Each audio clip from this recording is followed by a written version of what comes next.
Hi guys, তোমাদের সামনে একটা গান নিয়ে আসছি। ও আমার দেশের মাটি, রবীন্দ্রনাথ ঠাকুরের লেখা। ও আমার দেশের মাটি, তোমার পরে ঠেকাই মাথা।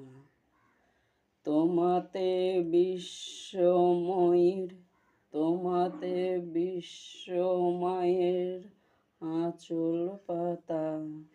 ও আমার দেশের মাটি, তোমার পরে ঠেকাই মাথা। তুমি মিশেছ মোর দেহের সনে, তুমি মিলেছ মোর প্রাণ মনে। তোমার ওই শ্যামল বরণ কোমল মূর্তি মর্মে গাঁথা। ও আমার দেশের মাটি, তোমার পরে ঠেকাই মাথা। ও গো মা, তোমার কোলে জনম